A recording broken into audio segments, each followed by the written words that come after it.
Oke sahabat, bertemu lagi dengan saya. Di kesempatan kali ini kita akan berbagi di seputar dunia hukum. Dan kita akan bicara khusus soal kewenangan MPR setelah Undang-Undang Dasar 45 diamandemen nih.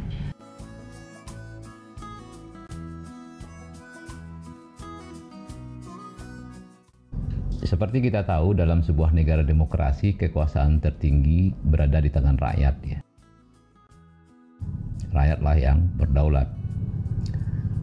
Di Indonesia, sebelum Undang-Undang Dasar 45 diamandemen, kedaulatan rakyat itu dipegang dan dilaksanakan oleh MPR. Namun, setelah Undang-Undang Dasar 45 diamandemen, terjadi perubahan yang cukup mendasar gitu ya. Di mana dalam sistem ketatanegaraan Indonesia, terutama dengan dianutnya sistem demokrasi langsung di Indonesia, dan salah satu konsekuensinya kedaulatan kedaulatan rakyat tidak lagi dipegang oleh MPR. Ada banyak faktor mengapa pilihan jatuh pada demokrasi langsung, dan salah satu faktor yang dominan mendorong pilihan pada demokrasi langsung tersebut adalah kondisi politik dan demokrasi yang berlangsung pada era Orde Baru dengan segala dinamikanya. Tentu hal ini kita ingat dulu bahwa amandemen Undang-Undang 45 ini tidak terlepas dari adanya reformasi di Indonesia yang terjadi di tahun 1998 ya. Dari amandemen Undang-Undang Dasar 45 sampai dengan perubahan keempat ya, Undang-Undang Dasar 45, perubahan tersebut telah mengamanatkan beberapa hal yang berdampak mendasar pada tatanan hidup berbangsa dan bernegara di Indonesia. Kalau kita cermati Undang-Undang Dasar 45, maka perubahan tersebut antara lain beralihnya sistem demokrasi tidak langsung ke sistem demokrasi langsung. Kedua, presiden dan wakil presiden tidak lagi dipilih oleh MPR, tapi dipilih langsung oleh rakyat dalam satu paket. Ini seperti yang terjadi ya, maka dikenal sekarang namanya Pilpres gitu ya, pemilihan presiden gitu. Ada lagi pemilihan legislatif gitu ya, pemilihan DPR dan MPR, DPR dan DPD gitu.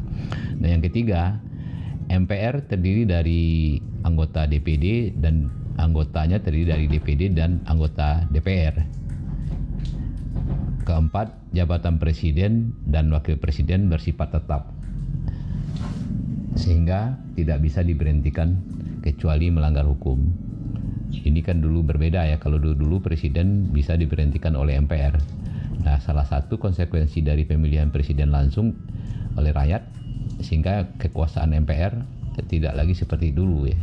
Karena apapun yang terjadi dengan presiden, maka dia akan menjalani masa jabatannya selama 5 tahun, kecuali ada hal-hal yang dilanggar oleh presiden sesuai yang ditentukan oleh konstitusi gitu.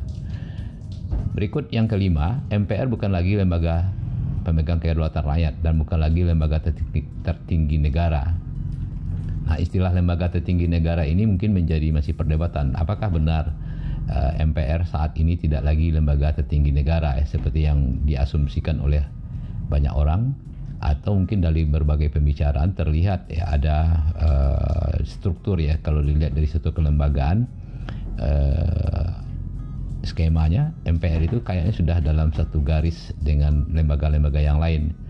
Tapi sejauh mana hal itu pemikiran bahwa MPR tidak lagi lembaga tertinggi negara itu seperti masa-masa dulu, ini sepertinya masih bisa diperdebatkan gitu. Berikut yang keenam, MPR tidak lagi membuat GBHN. Nah, ini persoalannya memang dulu salah satu tugas yang dominan di MPR itu adalah menetapkan garis-garis besar haluan negara gitu. Sekarang kewenangan itu tidak lagi ada pada MPR gitu.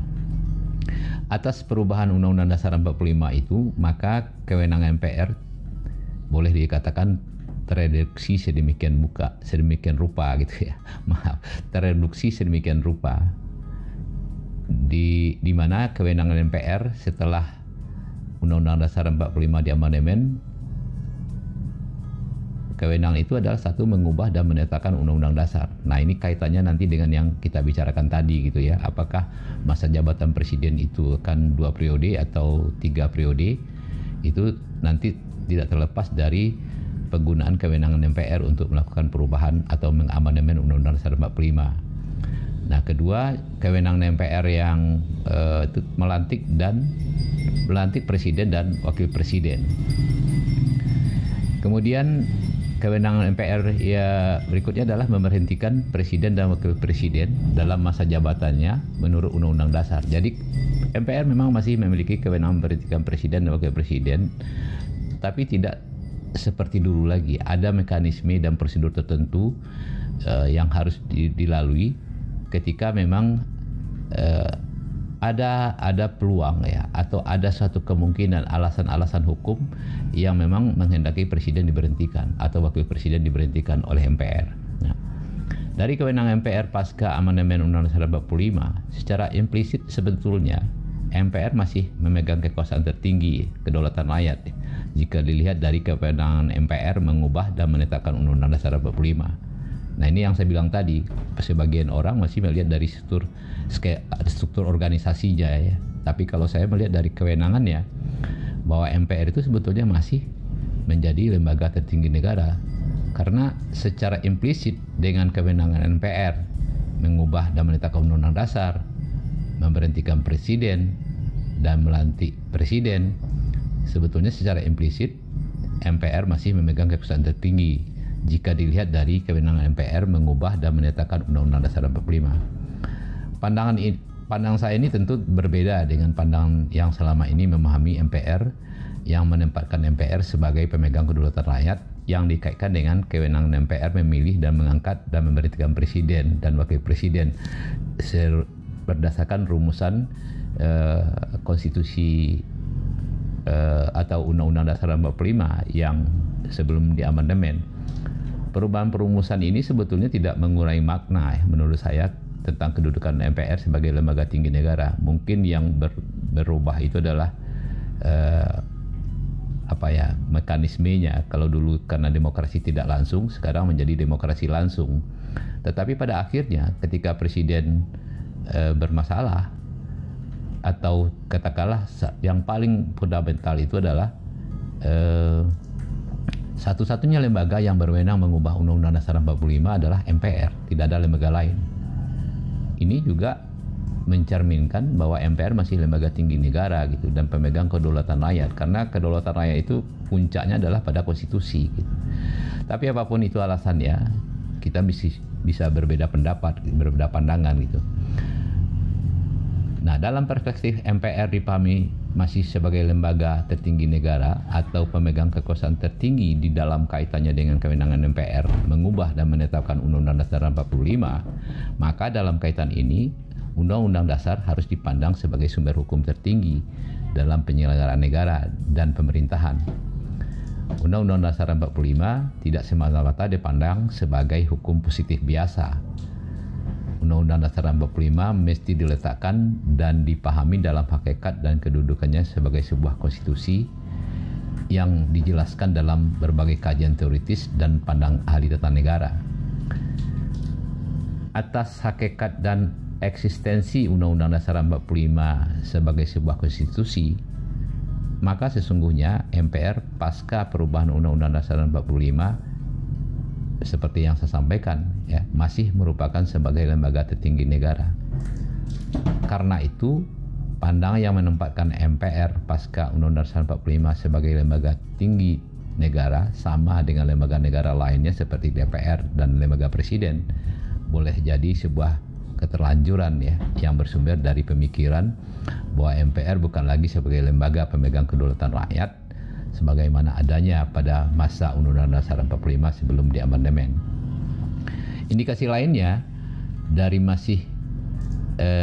keberadaan MPR sebagai lembaga tertinggi negara juga terlihat dari kewenangan MPR. Pertama, MPR melantik presiden dan wakil presiden. Yang kedua, memilih dan mengangkat presiden dan wakil presiden untuk keadaan tertentu sebagaimana dinyatakan dalam Undang-Undang Dasar 1945. Oleh karena itu, menempatkan MPR sejajar dengan lembaga-lembaga negara lainnya adalah kurang tepat ya menurut saya gitu ya. Semestinya kedudukan MPR tetap sebagai lembaga tertinggi negara meskipun beberapa kewenangannya dihilangkan atau dikatakan dalam istilah lain ditiadakan gitu ya. Nah, sahabat, secara ketatanegaraan atau kita belajar tentang hukum tata negara, terkadang kita tidak melihat lupa melihat dari segi hakikatnya, tapi kita lebih cenderung melihat dalam sisi luarnya.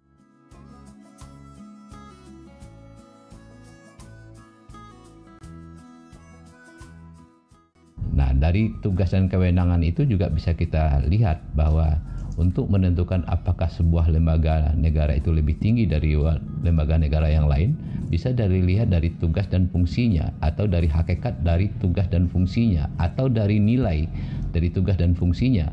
Seperti yang kita jelaskan tadi itu, bahwa sebagai satu-satunya lembaga yang berwenang mengubah dan menetapkan undang-undang dasar ya MPR. Meskipun kita paham bahwa di dalam MPR itu ada isinya adalah anggota DPR dan DPD, tapi itu tidak identik untuk menyamakan MPR dengan DPR gitu. Itu kan soal pengisian keanggotaan dari MPR. Oke sahabat, saya kira itu sekilas pandangan saya. Mungkin pandangan saya ini masih sebagai awal untuk bahan diskusi kita, sebagai sebuah pengantar untuk kita memahami kedudukan MPR hari ini dengan kewenangannya. Oke sahabat, semoga pandangan singkat saya ini ada manfaatnya bagi Anda. Terima kasih. Kita ketemu lagi di seri hukum berikutnya dengan topik yang berbeda. Terima kasih sekali lagi. Jangan lupa subscribe, like, dan share ya.